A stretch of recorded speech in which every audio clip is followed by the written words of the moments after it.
आइए आज हम लोग अध्ययन करेंगे साइंस का क्लास 7 का लेसन नंबर 4 जो आप पढ़ रहे हैं ऊष्मा। तो ऊष्मा क्या होता है यह पढ़ चुके हैं। इसके बाद ऊष्मा का मापन कैसे करते हैं, यानी ताप किसे कहते हैं उसके बारे में पढ़ चुके हैं। ताप के बारे में, ताप का मापन कैसे करते हैं उसके बारे में पढ़ चुके हैं। अब हम लोग पढ़ेंगे कि ताप जो है, ताप का मापन 2 प्रकार के थर्मामीटर बताए थे जो डॉक्टर लोग यूज करते हैं। तो डॉक्टरी थर्मामीटर और एक प्रयोगशाला में होता है, उसके निम्नांक और उच्चतम तापमान और न्यूनतम तापमान, उच्चतम अंक और न्यूनतम अंक मैंने बता दिया था। अब इसके बाद एक और आपसे जनरल बात जानने योग्य है कि मनुष्य का जो औसत ताप होता है वो 37 डिग्री सेंटीग्रेड होता है। औसत यानी प्रत्येक व्यक्ति का औसतन ताप 37 डिग्री सेंटीग्रेड होता है। इस औसत ताप पर मनुष्य का शरीर सुटेबल रहता है। और अगर देखिए आपको ठंडी या गर्मी जब लगती है तो ठंडी गर्मी क्यों लगता है, जब हमारे औसत ताप से जब नीचे ताप पहुंच जाता है वायुमंडल का या आपके आसपास के कमरे का, तो उस कमरे में आपका ताप, आपके ताप से यदि वहाँ का ताप कम है तो आपको ठंडी का आभास होगा, क्योंकि उस समय आपके शरीर की ऊष्मा कमरे की ओर जाएगी। आप जानते हैं कि ऊष्मा जो उच्च ताप से निम्न ताप की होती है, आपका तापमान अधिक हो जाएगा कमरे के ताप से, तो आपका ऊष्मा आपके अंदर से जाएगी तो आपको ठंडी का आभास होगा। गर्मी का, यदि आपका किसी ऐसे वातावरण में है कि आपके कमरे का ताप आपके शरीर के यानी 37 डिग्री सेंटीग्रेड से ताप से अधिक हो रहा है, अधिक हो चुका है, तो उस समय तब आपको गर्मी महसूस होगी। तो इस तरह हम देखते हैं कि मनुष्य का ताप, औसत ताप इतना होता है, सुटेबल उसी 37 डिग्री सेंटीग्रेड पर होता है। तो ये जीके के रूप में आप जान सकते हैं कि एक सामान्य मनुष्य का ताप, मनुष्य का सामान्य ताप का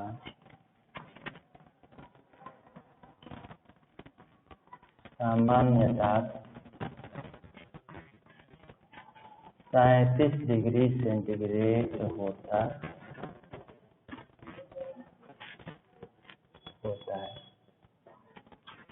ये चीजें हैं। फिर इसके बाद हम देख सकते हैं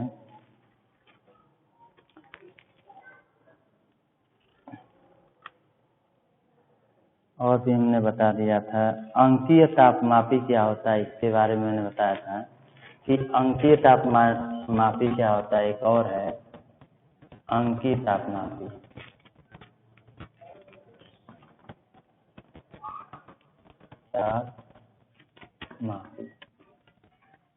अंकीय तापमापी क्या होता है? तो अंकीय तापमापी उसे कहते हैं जो आप, जैसे आप घड़ी देखते हैं, डिजिटल जो घड़ी होती है, डिजिटल थर्मामीटर भी इसको बोलता है। इसको डिजिटल थर्मामीटर भी बोला जाता है। डिजिटल थर्मामीटर, डिजिटल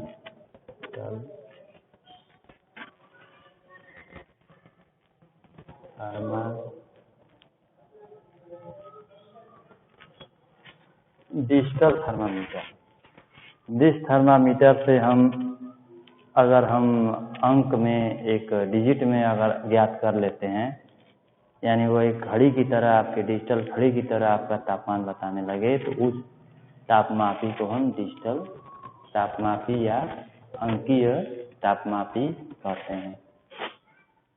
तो ये होता है आपका अंकीय तापमापी। फिर इसके बाद अब हम पढ़ेंगे ऊष्मा का स्थानांतरण कैसे होता है, यानी ऊष्मा का स्थानांतरण। ऊष्मा का स्थानांतरण होता है उच्च ताप से निम्न ताप की ओर। तो ऊष्मा का स्थानांतरण के बारे में पढ़ा गया। ऊष्मा का स्थानांतरण, ऊष्मा का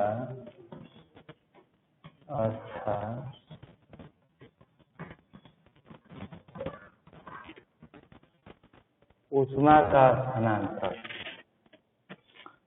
ऊष्मा का स्थानांतरण, जब ऊष्मा एक स्थान से दूसरे स्थान तक जाती है तो हम ऊष्मा का स्थानांतरण, यानी एक स्थान से दूसरे स्थान पर यहाँ पर होगा एक वस्तु से दूसरे वस्तु में जाना। जब वस्तु एक वस्तु से दूसरे वस्तु, एक स्थान से दूसरे स्थान को जाती है तो इसे हम ऊष्मा का स्थानांतरण कहते हैं। ऊष्मा का स्थानांतरण कैसे होता है, किस कारण से होता है? तो यह तभी संभव है जब ऊष्मा का ताप जो है, जैसे हम यहाँ पर एक चित्र प्रदर्शित कर रहे हैं, मान लीजिए एक यह इससे सटा हुआ एक 3 बॉडी है,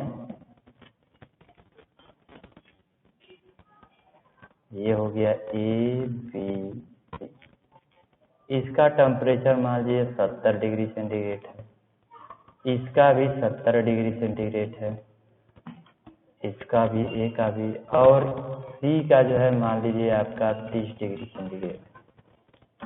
तो ऊष्मा जो है आपका बी से, यानी कि इस बी से सी में जाएगी, इसमें ऊष्मा का स्थानांतरण होगा, लेकिन इसमें जो है यह नहीं होगा, इसमें ऊष्मा जो है नहीं जाएगी।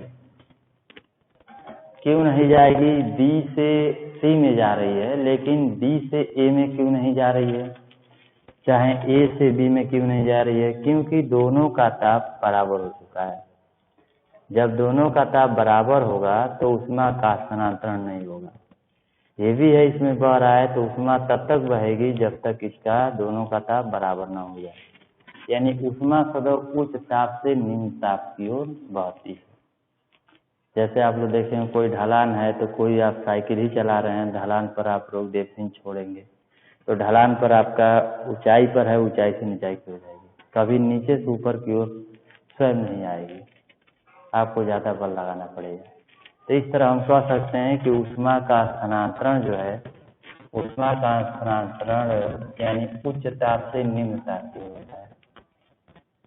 यानी ऊष्मा का स्थानांतरण किसे कहेंगे? तो ऊष्मा जब एक स्थान से दूसरे स्थान को जाती है, जब ऊष्मा एक स्थान से दूसरे स्थान को जाती है, जब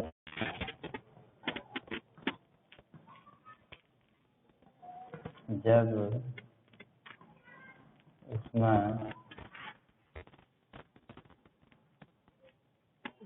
एक स्थान से दूसरे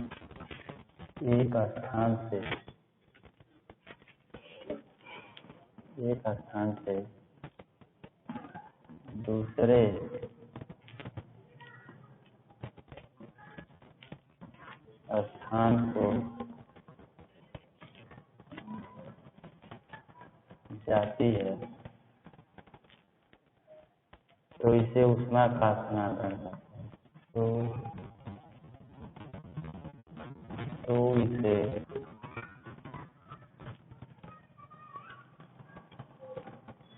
ऊष्मा का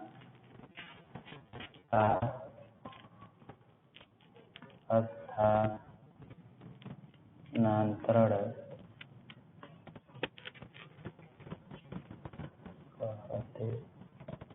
कहते हैं।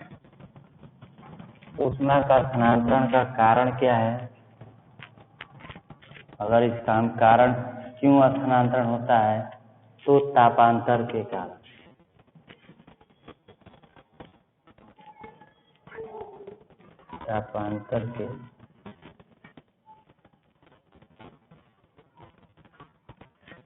तापांतर के कारण ऊष्मा का स्थानांतरण तापांतर के ही कारण संभव है, ऐसे नहीं संभव है। तो इस तरह जो है ऊष्मा उच्च ताप से निम्न ताप की ओर बढ़ती है। स्थानांतरण क्या होता है? तो स्थानांतरण आप जान गए। अब इसके बाद हम लोग पढ़ें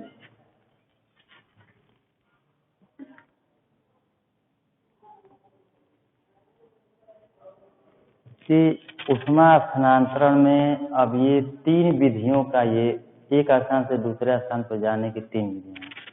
ऊष्मा स्थानांतरण ताप के कारण होता है। अब ऊष्मा स्थानांतरण की विधियां, अब पढ़ेंगे हम ऊष्मा स्थानांतरण की विधि। ऊष्मा स्थानांतरण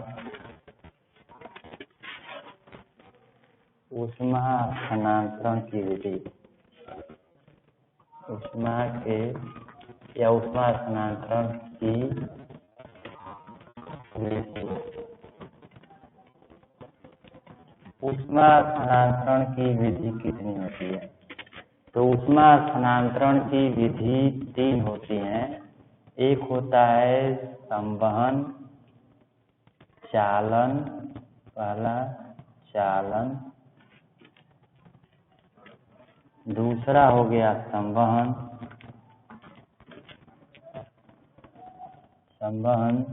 और तीसरा हो गया विकिरण।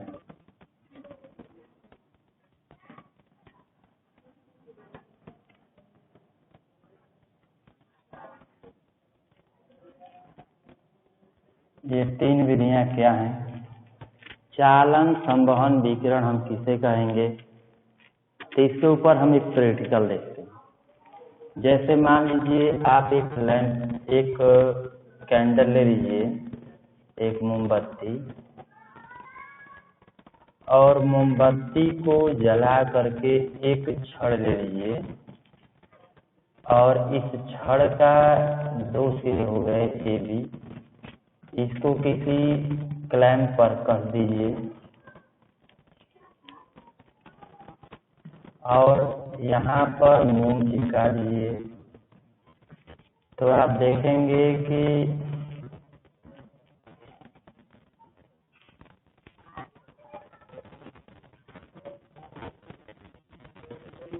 इस तरह ये जो मोम हम चिपकाए हैं, ये मोम है, मोम चिपकाया गया है, और ये जो है ये मोम चिपकाया गया है, ये जो है छड़ है, धातु की छड़।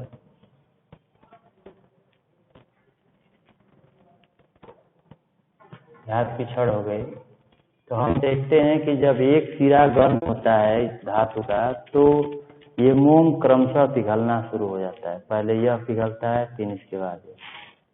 तो इस तरह हम देखते हैं कि ऊष्मा जो है एक सिरे से दूसरे सिरे तक चली जाती है। किसी धातु के एक सिरे को जब आप गर्म करते हैं, तो ऊष्मा जो है एक सिरे से धातु के एक सिरे से दूसरे सिरे तक चली जाती है। तो इस प्रकार के ऊष्मा स्थानांतरण को हम चालन कहते हैं। अब ये चालन किसे कहेंगे? एक परिभाषा के रूप में देना हो तो ऊष्मा स्थानांतरण की वह विधि जिसमें पदार्थ के कण, क्योंकि आपको ये भी सुचालक होना चाहिए, तो पदार्थ के कण यानी सुचालक पदार्थ के कण बिना अपना स्थान परिवर्तित किए और ऊष्मा उस पदार्थ में एक सिरे से दूसरे सिरे तक चली जाती है और उनके कणों का कोई स्थान परिवर्तन नहीं होता है। तो इस प्रकार के ऊष्मा स्थानांतरण की विधि को हम चालन कहते हैं। यानी चालन ऊष्मा स्थानांतरण की ऐसी विधि जो किसी पदार्थ में एक सिरे से दूसरे सिरे तक ऊष्मा चली जाती है, लेकिन उस माध्यम के कण, उस पदार्थ के कण अपने स्थान पर बने रहते हैं। तो इस विधि को हम कहते हैं चालन। संवहन क्या होता है? आप संवहन का एक प्रैक्टिकल देख लीजिए। संवहन में जैसे मान लीजिए आप एक बर्तन ले लीजिए, इसको स्टैंड पर रख के गर्म कीजिए,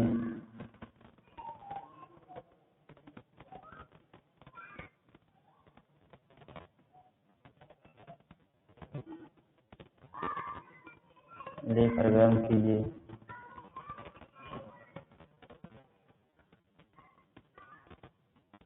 गर्म करने पर हम देखते हैं, इसमें गर्म करें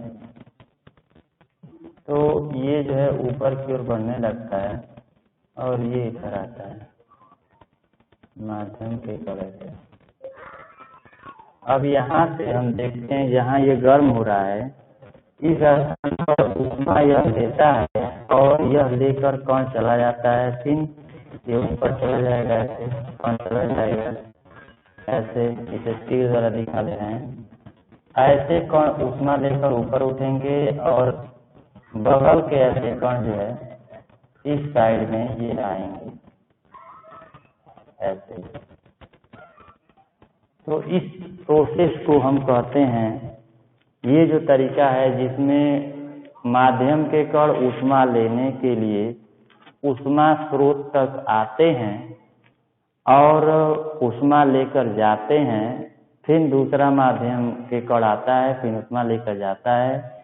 इस प्रकार पूरा माध्यम जो है गर्म हो जाता है। तो इस विधि को कहते हैं संवहन।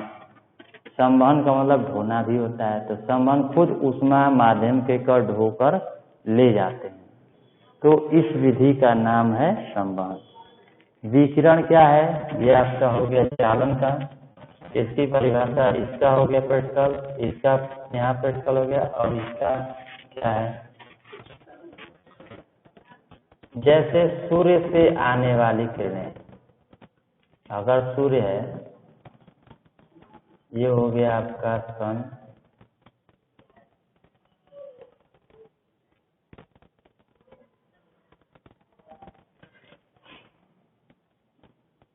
ये सन हो गया, ये मान लीजिए आपकी पृथ्वी हो गई,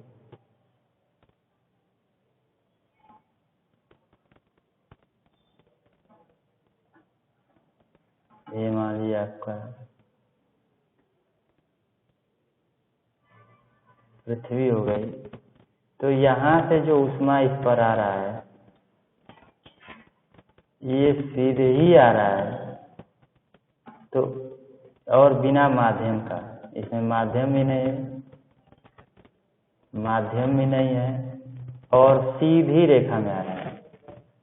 तो ऊष्मा संचरण की वह विधि जिसमें माध्यम के कण,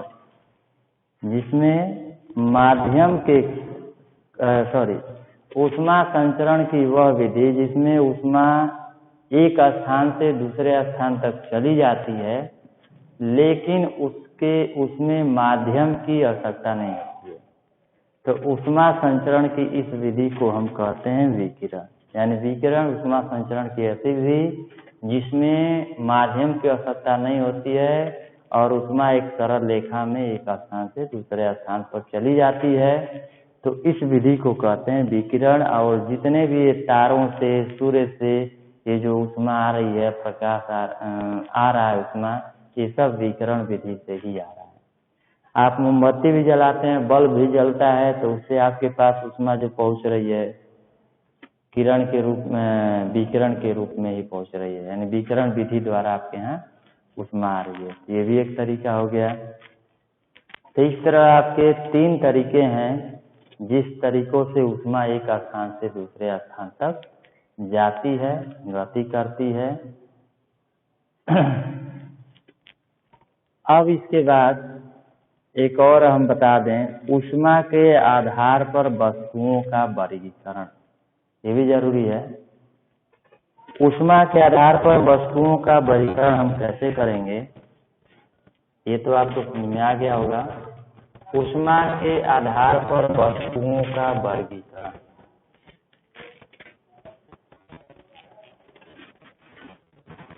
ऊष्मा के आधार पर वस्तुओं का वर्गीकरण।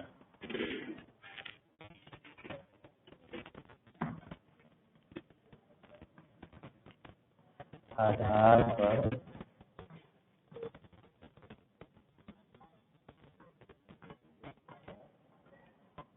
वस्तुओं का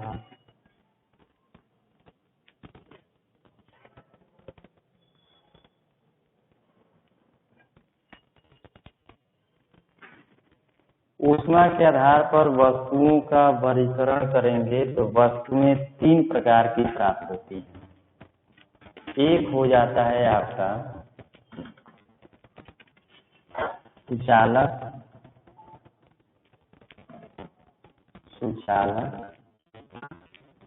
इसको चालक भी लोग कह देते हैं। दूसरा हो गया कुचालक,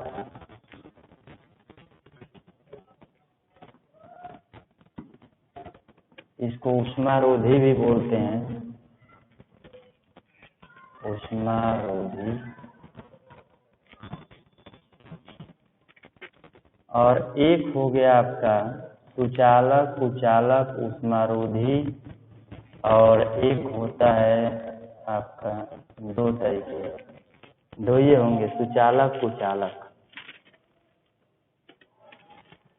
तीन नहीं हम करेंगे, दो होते हैं। विद्युत वाले में तीन होता है, सुचालक होते हैं और कुचालक होते हैं, बस दो। तो दो प्रकार के आपके होते हैं, तीन नहीं दो होते हैं आपके, सुचालक और कुचालक। तो सुचालक क्या होता है और कुचालक क्या होता है? तो जिसमें आप ऊष्मा को आसानी से बहा सकते हैं, यानी जिस पदार्थ में ऊष्मा आसानी से प्रवेश करके एक सिरे से दूसरे सिरे तक, एक स्थान से दूसरे स्थान तक चली जाती है, इसको कहते हैं सुचालक। कुचालक जिस वस्तुओं में ऊष्मा एक स्थान से दूसरे स्थान पर नहीं जा पाती है, उसमें ऊष्मा प्रवेश नहीं कर सकता है, जिस पदार्थ में ऊष्मा न प्रवेश कर सके उसे हम कुचालक कहते हैं। अब उदाहरण के लिए ले लें तो कुचालक में आ जाएगा, जैसे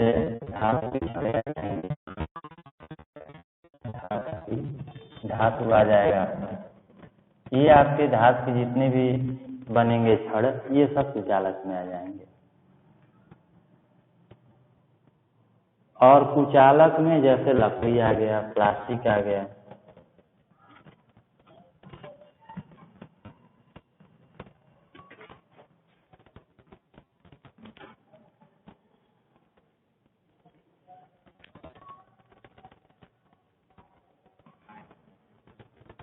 चमड़ा की जो वस्तुएं हैं, चमड़े की वस्तुएं,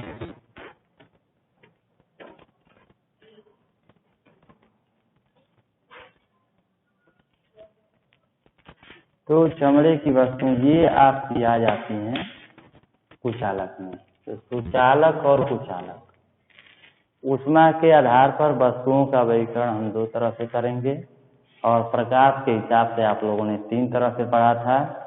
एक था आपका पारदर्शी, अपारदर्शी, अल्प पारदर्शी। लेकिन ऊष्मा के आधार पर वस्तुएं दो प्रकार की पढ़ी जाएंगी, दो प्रकार की होंगी। जिसमें ऊष्मा आसानी से प्रवेश कर सके सुचालक हो जाएगा, जैसे धातुएं हो जाएंगी।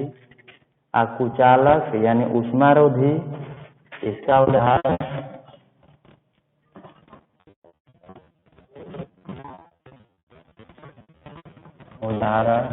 ये उदाहरण इसका हो गया। तो इस तरह से हम देख सकते हैं कि सुचालक और कुचालक होते हैं।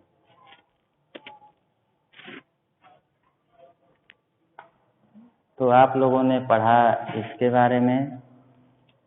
अब इसी के आधार पर ऊष्मा जब ये देखिए हम लोग का गर्मी में देखते हैं लू बहने लगती है, क्या कारण है? तो इसका होता है आपका कि गर्म हवाएं होना, यानी कि ऊष्मा की वजह से होता है।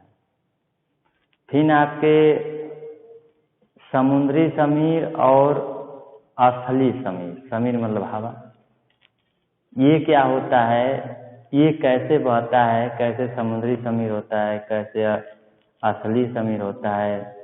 समुद्र से स्थल की ओर आने वाले समुद्री समीर हो जाएंगे, स्थल से समुद्र की ओर जाने वाला स्थलीय समीर हो जाएगा। तो आखिर ये जा कैसे रहा है? आखिर कौन है जो इसको ऐसा उत्प्रेरित कर रहा है या ऐसा कर रहा है कोई काम जिसकी वजह से ये गति कर रहा है? जबकि आपके कमरे में जब फैन चलता है तभी आपकी हवाएं जो है गतिमान होती है। लेकिन यहाँ पर ऐसा क्या सिस्टम है हमारे नेचर में, हमारे प्रकृति में, कि हवा चलती है। और उन हवाओं में आपको पढ़ना है इस विज्ञान में समीर के बारे में, असली समीर और आपका दो समुद्री समीर, दो पढ़ना है। तो आपका अगले वीडियो में हम बताएंगे कि असली समीर और क्या होता है। यहाँ तक आप पढ़िए।